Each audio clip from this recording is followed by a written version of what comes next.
o primeiro Canal Fã de 2009. Eu sou Cristine Kist e no programa de hoje você confere uma entrevista com o Sérgio Gonzaga, o secretário da Cultura que veio nos falar sobre a Semana de Porto Alegre. E no Cybercine e no Cybermix você confere as dicas de cinema e as dicas de festa para o final de semana. Bom, bem-vindo, secretário. Então, para começar, o senhor podia nos fazer um resumo do que já foi feito até aqui e do que ainda será feito até o próximo domingo. Bom, a Semana de Porto Alegre, na verdade, ela é um pouco mais do que uma semana, ela tem mais ou menos 10 dias. E começou com um projeto que a gente começou há 2 anos atrás, chamado 24 Horas de Cultura, que, na verdade, está baseado no Virada Cultural que se realiza em São Paulo, e até o secretário de Cultura de São Paulo sempre insistiu para que a gente fizesse aqui, que, por seu turno, está baseado em outras, nas chamadas Noites Brancas de Estocolmo, depois de São Petersburgo. A ideia é de que você pode manter cultura permanentemente por 24 horas. A gente aqui modificou um pouquinho, e às vezes há um evento apenas noturno, quando eu digo noturno, depois das 11, depois da meia-noite, e a gente amplia então para sábado e domingo. Então tivemos sábado e domingo um conjunto de 40 e poucos shows, espalhados por inúmeras praças e locais da cidade, desde a periferia, as ilhas, né, a Zona Norte, a Zona Sul, até alguns pontos centrais, como a Praça da Alfândega, que a gente tivemos lá um show do Vitor Ramil, anteriormente precedidos por um show de marchinhas do Carnaval do Nelson Coelho de Castro e da Mônica Tomasi. A Hardworking se apresentou no Parcão, Neivan Soria na Encol, e assim, né, na Redenção tivemos o Bebeto Alves e outros nomes da música local que se apresentaram, então, nessas 24 horas, e nós fechamos com um show que teve um patrocínio privado, mas que a prefeitura lutou para que viesse para Porto Alegre, que viesse para essa data, que foi um show assistido, segundo cálculos, por mais de 60 mil pessoas, que foi o show do Nando Reis, no domingo, muito bonito, um show lá no Anfiteatro Porto Sol. Então, secretário, sábado nós vamos ter o baile da cidade, que já é tradicionalíssimo, né? E vai ser no Parque da Redenção. Queria que o senhor contasse para a gente como é que vai ser o esquema de segurança, já que o Parque da Redenção é um lugar bastante aberto e até bastante perigoso de noite. As pessoas podem sair de casa, então, com maior segurança para acompanhar o baile da cidade? Sem problemas, o baile da cidade também é... Na cultura, a rigor, nada se cria, tudo se transforma, né? É uma ideia que o Luciano Alabarce, há muitos anos atrás, escolheu em Paris. É muito comum também bailes da cidade, em parques, bailes em parques. Eu não lembro agora qual é o ano, mas acho que já estamos no 12º, 11º, sei lá que ano, também não importa. Mas é um momento em que a redenção, à noite, é entregue de novo à população. Infelizmente, a cidade hoje é uma cidade, por vezes, ameaçadora, por vezes com zonas interditas. A redenção é um problema real da cidade, não é só mais à noite, é também de dia. Mas, enfim, durante o baile da cidade haverá um sistema muito forte de segurança montado pela Brigada Militar, pela Guarda Municipal e também um conjunto de seguranças privados, a tal ponto que nos últimos anos nunca houve um incidente, qualquer incidente grave, qualquer assalto, enfim, para os frequentadores do baile, que são 15, 20 mil, e que tem já ali um local tradicional de encontro, de diversão e de alegria. E o senhor tem alguma expectativa assim, de número de policiais militares ou da segurança privada que vai estar lá? Olha, na segurança privada são pelo menos 2 centenas.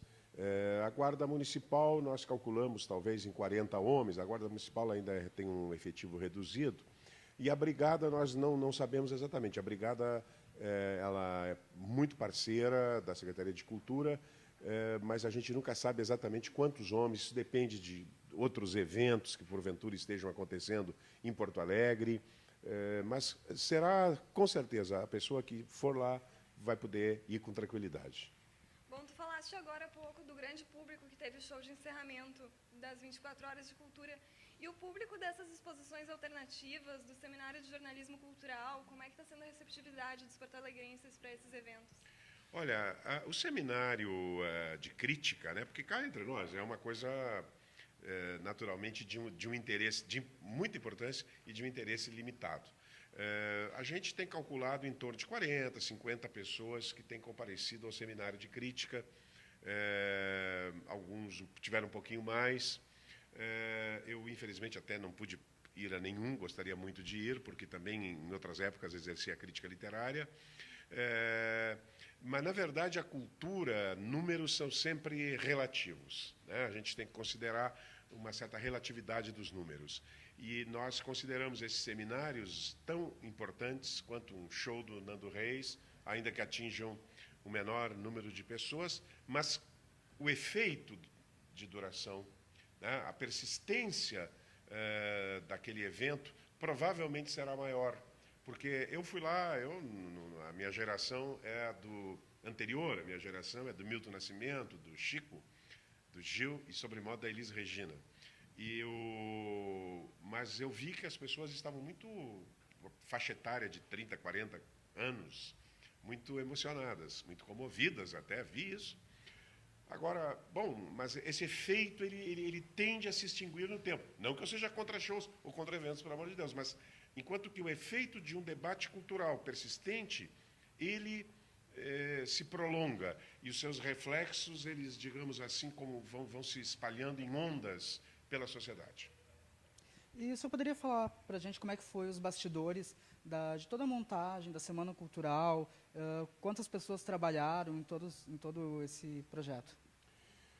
Olha, contando as pessoas, é quase inacreditável, mas nós temos, além da secretária adjunta, que é a Ana Fagundes, que é uma produtora, e eu tive essa felicidade de contar com ela desde o início, porque ela tem a noção do que é uma produção, que é uma coisa complicada, mas, na verdade, nós tivemos na produção 4 pessoas para todos os shows.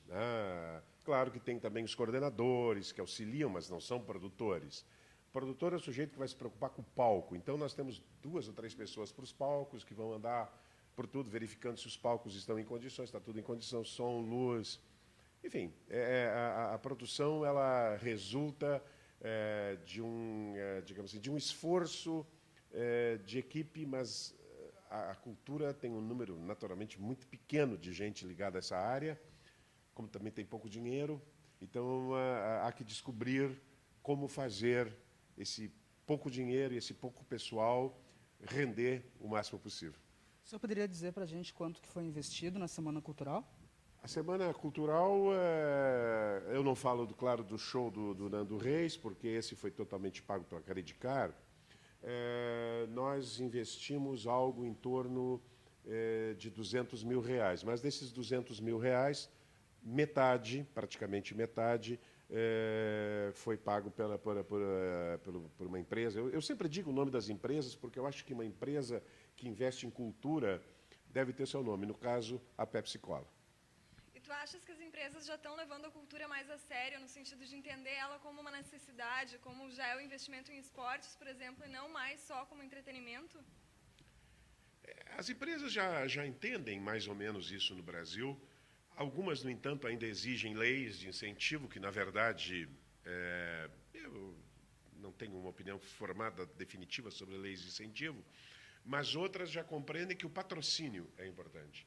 E estão cobrando também, isso é uma tendência universal, que também haja um patrocínio que signifique inclusão, né? Não apenas mais agora uma cultura in abstrato, mas uma cultura que concretamente também, não exclusivamente, mas que também possa servir aos mais pobres.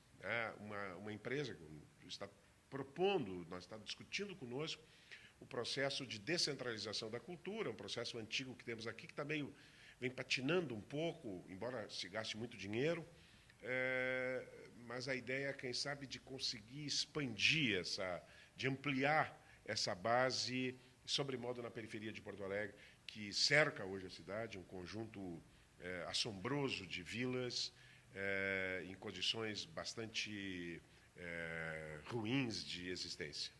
E o senhor está otimista, então?